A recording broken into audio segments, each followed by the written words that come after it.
ബൈജു ചേരുന്നുണ്ട്. ബൈജു, അങ്ങനെ ആ ദിവസങ്ങൾ പിന്നിലേക്ക് പോകുമ്പോൾ ഒട്ടേറെ പരാതികൾ ഉണ്ടായിരുന്നു, പോരായ്മകൾ ഉണ്ടായിരുന്നു. എന്നാൽ പിന്നീട് ഘട്ടം ഘട്ടമായി തെരച്ചിലിൻ്റെ വേഗത കൂടുന്നു, കൂടുതൽ യന്ത്ര സംവിധാനങ്ങൾ പ്രദേശത്തേക്ക് എത്തിക്കുന്നു. ഇപ്പോൾ ബൂം എക്സ്കവേറ്റർ പോലെയുള്ള സംവിധാനങ്ങൾ എത്തിച്ചുകൊണ്ട് തെരച്ചിൽ തുടരുന്നു. ബൈജു, തീർച്ചയായും അഭിലാഷെ, വളരെ വൈകിയാണെങ്കിലും എല്ലാ സംവിധാനങ്ങളും ഇവിടെ ഉണർന്ന് പ്രവർത്തിക്കുന്ന ഒരു സാഹചര്യമാണ് ഇപ്പോൾ നമുക്ക് ഇവിടുന്ന് കാണാൻ സാധിക്കുന്നത്. എന്തായാലും ഇനിയും വൈകരുത് എന്ന ഒരു വലിയ തോതിലുള്ള പ്രാർത്ഥനയും അപേക്ഷയുമാണ് ഇവിടെ ഉള്ളത്. ഏതായാലും നേരിയ തോതിലുള്ള പ്രതിഷേധം ഉണ്ടായിരുന്നെങ്കിലും അത്രത്തോളം വലിയ പ്രതിഷേധം ഇവിടെ ഉയർത്താൻ ആരും തയ്യാറായിട്ടില്ല. കാരണം ഇവിടെ ഉള്ളവരുടെ എല്ലാം മാനസികാവസ്ഥ അങ്ങനെയാണ്. ഏത് സമയത്തും ഇത്തരത്തിൽ അർജുനെ കണ്ടെത്താനാകും എന്ന ഒരു പ്രതീക്ഷയോടെ കാത്തിരിക്കുന്നതാണ്.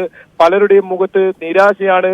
കാരണം ജീവനോടെയുള്ള അർജുൻ, അതാണ് നമ്മൾ ആദ്യ ഘട്ടങ്ങളിൽ ഇത്തരത്തിൽ പ്രതീക്ഷയെങ്കിൽ ഇപ്പോൾ ആ പ്രതീക്ഷകളെല്ലാം അസ്തമിച്ചിരിക്കുന്നു.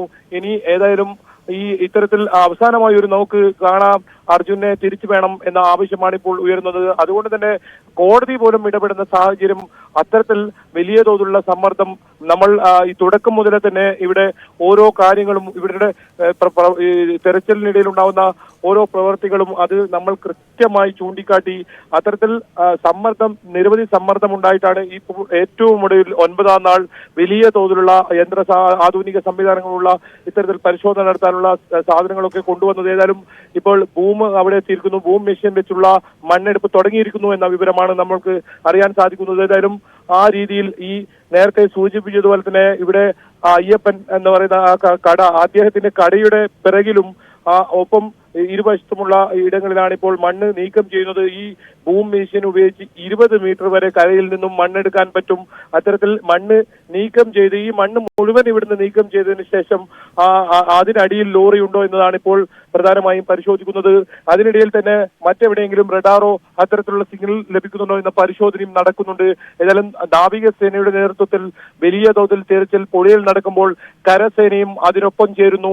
NDRF-ഉം പോലീസും ഫയർഫോഴ്സും എല്ലാവരും ചേർന്നുകൊണ്ടുള്ള വലിയ സംയുക്തമായ ഒരു പരിശോധനയാണ് ഇപ്പോൾ നമുക്ക് കാണാൻ സാധിക്കുന്നത്. ഈ 9ാം നാൾ വേണ്ടി വന്നോ ഇത്തരം ഒരു സംവിധാനങ്ങളൊക്കെ ഇവിടെ എത്തിക്കാനെന്ന ചോദ്യം ഇവിടെ ഉയരുന്നു. ഏതായാലും ഇനിയും സമയം വൈകരുത്.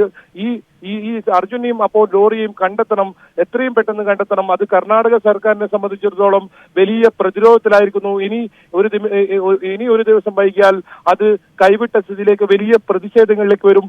പ്രത്യേകിച്ച് ലോറി ഡ്രൈവേഴ്സ് യൂണിയനൊക്കെ ഇവിടെ വലിയ തോതിൽ പ്രതിഷേധവുമായി രംഗത്ത് വരുന്നുണ്ട്. അവരൊക്കെ ക്ഷമിച്ചിരിക്കുന്നത് ഏതെങ്കിലും വരുന്ന മണിക്കൂറുകളിലെങ്കിലും അർജുൻ തിരിച്ചു വരും, അദ്ദേഹത്തിന്റെ ലോറി കണ്ടെത്തും എന്ന ഒരു പ്രതീക്ഷയോടെയാണ്. അതുകൊണ്ട് തന്നെയാണ് അവർ വലിയ തരത്തിലുള്ളൊരു പ്രതിഷേധത്തിൽ പോകാത്തത്. പക്ഷേ അതിനും ഒരു പരിധിയുണ്ടെന്നാണ് അവർ പറഞ്ഞത്. ആ പോലീസിന്റെ പ്രവൃത്തിയും അതുപോലെ തന്നെയാണ്. ആരെയും കടത്തിവിടുന്നില്ല, ബന്ധുക്കളെ പോലും കടത്തിവിടുന്നില്ല. ഏതായാലും അങ്ങോട്ടേക്ക് പോകാൻ പറ്റിയില്ലെങ്കിലും എത്രയും പെട്ടെന്ന് അർജുനെ കണ്ടെത്തണമെന്ന ആവശ്യമാണ് അവർ ഉന്നയിക്കുന്നത്. എന്തായാലും ഇപ്പോൾ നിലവിൽ ഊർജിതമായ തെരച്ചിൽ തന്നെയാണ് നടക്കുന്നത്. പുഴ കേന്ദ്രീകരിച്ച് എല്ലാ സേനാംഗങ്ങളും എല്ലാ വിഭാഗങ്ങളും ഇത്തരത്തിൽ പരിശോധന നടത്തുന്ന ഒരു കാഴ്ചയാണ് നമുക്ക് ഇവിടെ നിന്ന് കാണാൻ സാധിക്കുന്നത്.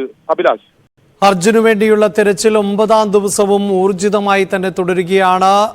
ബൂം എക്സ്കവേറ്റർ ഉൾപ്പെടെ എത്തിച്ചുകൊണ്ടുള്ള തെരച്ചിൽ ആണ് നടത്തുന്നത്. അതിനിടെ നേപ്പാളിലെ കാഠ്മണ്ഡുവിൽ ഒരു വിമാനാപകടം ഉണ്ടായിട്ടുണ്ട്. 19 പേർ സഞ്ചരിച്ച വിമാനം ആണ് അപകടത്തിൽപ്പെട്ടത്. 2 മരണം അടക്കം സ്ഥിരീകരിക്കുകയും ചെയ്യുന്നുണ്ട്. ഇങ്ങനെയുള്ള മറ്റു പല വാർത്തകളും, അതും ഒരു വലിയ ദുരന്ത വാർത്ത തന്നെയാണ്. പക്ഷേ അത്തരം